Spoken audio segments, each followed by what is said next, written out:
Assalamualaikum warahmatullahi wabarakatuh, kawan-kawan semua. Selamat berjumpa kembali. Kali ini kita menyaksikan tanaman bawang yang begitu subur, begitu rimbun, hijau, umur 33 hari. Ini berada di Payo Basung, kawan-kawan, Kelurahan Payo Basung. Ini 2 jengkal lebih kurang 50 cm tingginya. Padahal umurnya baru 33 hari. Apa rahasianya? Jangan lewatkan, tonton video ini sampai habis biar kita paham dan jangan sampai salah paham. Namun sebelum nonton jangan lupa subscribe dan di like, komen dan dibagikan di grup-grup WA biar kita bisa berbagi ilmu, kawan-kawan. Silakan kita tonton video berikut ini.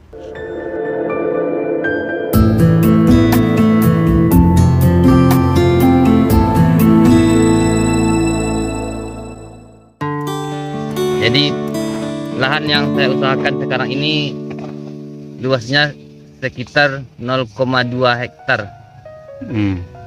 Jadi bibit yang ditanam dari anggaran dinas 100 kg dan swadaya 105 kg. Untuk perlakuan benih yang saya lakukan, yang pertama benih itu kan datangnya dari Solo itu kan belum sempurna keringnya, Pak. Mungkin ada sekitar 20 hari, sekitar 15 hari sampai 20 hari tiap panen di Alam Panjang. Jadi sampai di tempat saya di Kota Payakumbuh, saya keringkan paling kurang minimal 15 hari. Jadi setelah pengeringan sampai 15 hari di tempat saya, baru lakukan penyeleksian. Apa ada yang disortir, yang ada yang ini yang tidak layak ditanam atau busuk, yang udah busuk, jadi disortir ulang, baru sekalian langsung dipotong ininya, ujungnya. Kalau untuk pengolahan tanahnya, kalau ini perlakuannya memang agak beda dari yang lahan-lahan sebelumnya, Pak. Jadi kan ini habis lahan sawah, Pak, sawah padi. Jadi pembuatan bedengannya setelah dilakukan pencacahan oleh ini traktor.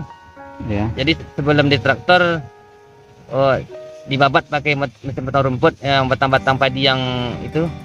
Habis itu baru ditaburkan pupuk kandang. Pupuk kandangnya saya pakai kotoran sapi sama kotoran ayam potong. Jadi setelah saya taburkan pupuk kandang, saya lakukan penyemprotan karena pupuk kandangnya itu kan masih pupuk kandang, Pak, belum masih kompos, mentah. Pak. Iya. Saya lakukan penyemprotan pakai bahan pengurai. M4 enggak? Bukan, Pak. Saya pakai Petropas produk Petro Kayaku, Pak. Jadi kalau untuk sekitar lahan saya ini saya semprot sebanyak 4 tangki 20 liter, Pak.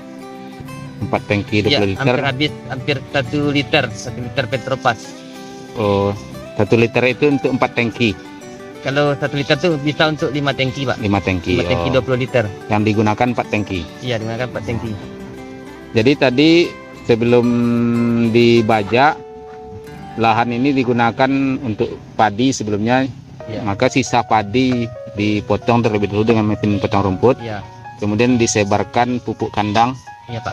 Kandang sapi dan ayam. Kemudian disemprot dengan perombak atau pengurai sebanyak 4 tangki. Tangki 16 liter ya. 20. Tangki 20 liter. Setelah itu baru dibajak. Berapa hari rentang antara setelah penyemprotan dengan pembajakan? Rentang 3 hari, Pak. 3 hari baru dibajak. Iya. Dibalik. Kemudian bajak pertama. Setelah itu apa lagi? Setelah dibajak pakai traktor yang roda 4. Iya, roda 4. Untuk pembuatan bedengannya saya pakai kultivator yang dari Dinas Pertanian Kota Payakumbuh. Jadi untuk penghematan tenaga kerja, Pak. Jadi pembuatan bedengan ini kan udah bisa pakai kultivator, tinggal kita merapikan lagi pakai tenaga manusia. Yang lupa tadi Pak. Jadi waktu penyebaran pupuk kandang langsung diikuti sama penyebaran kapur dolomit Pak. Oh gitu. Ya. Untuk lahan seluas ini berapa kilogram dolomit? Kalau untuk lahan seluas 0,2 ini Pak, sekitar 5 karung. 5 karung. 5 karung 40 kilo, berarti 200 kilogram. 200 kilogram dolomit. Sebelum penutupan mulsa Pak, Ya. memang kita masukkan pupuk kimia Pak. Apa saja pupuk kimianya? kimianya? Yang kita pakai Pak, NPK kompleks 30 kilo, Kron kali sebagai kaliumnya Pak, 30 kilo. Untuk fosfatnya kita pakai Vertipos, produk semprotan Pak Tani. Jadi untuk kalsiumnya kita pakai Mitrabor 15 kilo Pak. 15 Jadi kilo. total semuanya Pak Vertipos tadi berapa? 30 kilo. 30 kilo. Total semuanya 105 kilogram Pak. 105 kilogram. Setelah ditaburi pupuk tadi langsung ditutup pakai mulsa. Iya, atau langsung ditutup. Langsung ditutup pakai mulsa. Kemudian setelah pasang mulsa berapa hari ditanam? Langsung ditanam atau bagaimana? Setelah penutupan mulsa memang dilakukan tengah harinya Pak, selama 2 hari sampai 3 hari Pak. Setelah tumbuh itu Pak kan kalau untuk bibit yang sekarang ini Pak, karena betul-betul udah matang keringnya Pak, jadi tumbuhnya itu seminggu udah rata Pak. Seminggu sudah rata tumbuh semua. Iya, jadi seminggu setiap tanam udah rata tumbuhnya. Jadi pas umur 15 hari baru kita lakukan aplikasi penyemprotan. Penyemprotannya istilahnya Pak, imunisasi ringan Pak. Apa yang dikasih? Kalau untuk pertama saya pakai dulu yang untuk imunisasinya yang Antrakol sama Mantazep. Fungisida berarti ya? Fungisida, tapi dosis ringan Pak. Dosis ringan, berapa dosis pemakaian? Setengki 16 liter, Antrakol 1 sendok makan. Ya. 1 sendok makan penuh Pak, sama Mantazepnya sama juga 1 sendok makan penuh. Untuk satu lahan ini berapa tangki habis? Kalau untuk pertama paling 2 tangki Pak. 2 tangki. Iya. Itu umur 15 hari ya? Iya. Kemudian pupuk kapan? Umur berapa? Pupuk langsung Pak, di umur 15 hari itu kita langsung lakukan pengocoran. Itu penyemprotan fungi dulu atau pengecoran pupuk dulu? Fungi dulu Pak. Fungi dulu. Ya. Hari yang sama juga pengecoran pupuk. Atau berikutnya? Penyemprotannya hari ini, besoknya Pak, berikutnya. Besoknya baru pupuk. Ya. Gitu. Sekarang umur bawangnya kan sudah 33 hari. Iya betul Pak. Sudah berapa kali pengecoran dan berapa kali pengecoran pupuk? Kalau untuk pengecoran saya melakukan sekali 15 hari Pak. Jadi sekarang sudah masuk kedua Pak. Kedua. Kalau fungisida sama insek? 1 kali 4 hari Pak. 1 kali 4 hari melakukan pengecoran penyemprotan fungisida dan insektisida dengan dosis yang berbeda-beda. Berbeda Pak. Kalau semakin di awal tadi kan 1 sendok untuk 1 tangki. Kalau sekarang ini berapa? Kalau udah di umur 30-an ini kita pakai 2 sendok lagi Pak. 2 sendok. Dinaikkan dosisnya. 2 kali lipat ya. Iya. Nanti biasanya sampai panen sekali 4 hari tetap dilakukan penyemprotan. Iya betul Pak. Dengan dosis maksimal berapa nanti jadinya terakhir? Kalau untuk sekarang masih tetap 2 sendok Pak. Tapi fungisidanya udah beda Pak. Kalau untuk sekarang kan udah pertumbuhan generatif Pak. Iya. Kalau pertumbuhan generatif ini kan kita fokusnya ke pengisian. Iya. Bukan untuk pertumbuhan lagi kan Pak. Iya. Jadi kita menahan pertumbuhan daun. Kita cuma fokus ke umbing. Jadi kita pakai yang bahan aktifnya sekarang yang propiconazole Pak. Masih fungisida juga kan? Fungisida yang merek Progo. Progo. Dosis 2 sendok juga per tangki. Itu EC ya Pak, minyak. Jadi cair. Berapa? Satu tangki berapa cc? 10 cc. 10 cc untuk 1 tangki. Oke. Kemudian selama Pak Pendi pengalaman berbawang sejak tahun berapa? sejak tahun 2018. 2018. Ada enggak pengalaman yang perlu dibagikan kepada kawan-kawan kita? Ya, kalau yang selama dari 2018 sampai sekarang, pengalaman yang saya dapatlah untuk budidaya bawang merah, Pak. Yang pertama tentu dengan benih, Pak, bibit. Benih, Ya. bibit. Jadi kalau masalah bibit ini masalah yang penting, Pak, bagi bawang merah. Sebab walaupun kayak manapun kita melakukan perawatan, pemupukan, kalau bibitnya kurang sempurna, tidak maksimal, Pak. Jadi bibit itu ya betul-betul yang benar-benar matang di lahan dan tidak pakai perangsang, pakai kimia terlalu berlebihan. Untuk masalah bibit, Pak. Jadi untuk masalah hama dan penyakit, Pak. Kalau untuk hama kan kita di bawang merah kan ulat, Pak. Ya, ulat. Ulat daun.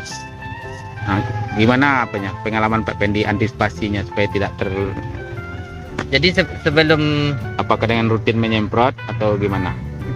jadi kalau saya lihat, Pak, ulat ini kan faktor pembawanya itu kan kupu-kupu, Pak. Iya, bukan ayam. Jadi kupu-kupu kita kan bisa lihat banyak kupu-kupu di lahan. Berarti kan kupu-kupu itu menumpangkan telurnya di daun bawang. Iya. Dia kalau nyatanya bisa dilihat sendiri, Pak. Iya. Di daun-daun bawang telur kupu-kupu. Jadi kita harus antisipasinya jangan sampai telur itu menetas. Kalau sampai telur itu menetas, berarti nanti dia masuk ke dalam daun bawang itu sudah susah mengantisipasinya atau membunuhnya, Pak. Iya. Jadi kita antisipasi dengan Gimana caranya agar tidak menetas telur tadi?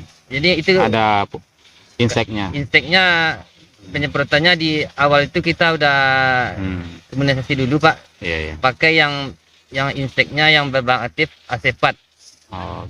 Kalau yang saya pakai mereknya Josepat. Sama saya gandeng sama Metomil. Oke, ya, kami koreksi sedikit kawan-kawan. Tadi bukan vektor, tapi itu siklus hidup hama tadi, ulat tadi dari kupu-kupu, telur baru ulat nanti jadi kepompong, jadi kupu-kupu lagi. Terima kasih. Memang Bapak Pendi ini adalah salah satu pengurus kelompok tani Koto Sayo yang mana kita berdayakan dalam pengembangan bawang merah di Kelurahan Paibasung dengan bantuan dari dinas dalam pengembangan tahun sekarang untuk penangkal benih. Saya selaku penyuluh pendamping di Kelurahan Paibasung dalam penyusunan jadwal dan pertemuan dengan kelompok tani ini, di mana terjadwal 1 kali seminggu telah melakukan pengunjungan secara kedinasan dan penyuluhan teknis. Dan kalau memang dalam keadaan mendadak, kita pun tetap standby di wilayah binaan kita. Suatu waktu nanti kalau ada permasalahan yang dirasakan oleh kelompok tani secara umum, kita selaku penyuluh tetap mendampinginya. Dalam khususnya untuk Koto Sayo ini, memang sudah beberapa tahun ini telah mengembangkan bawang merah. Dan alhamdulillah dalam peningkatan hasil produktivitas bawang merah di kelompok tani Koto Sayo ini memang terbaik di Kota Payakumbuh ini. Semoga bermanfaat. Demikian, makasih. Assalamualaikum warahmatullahi wabarakatuh.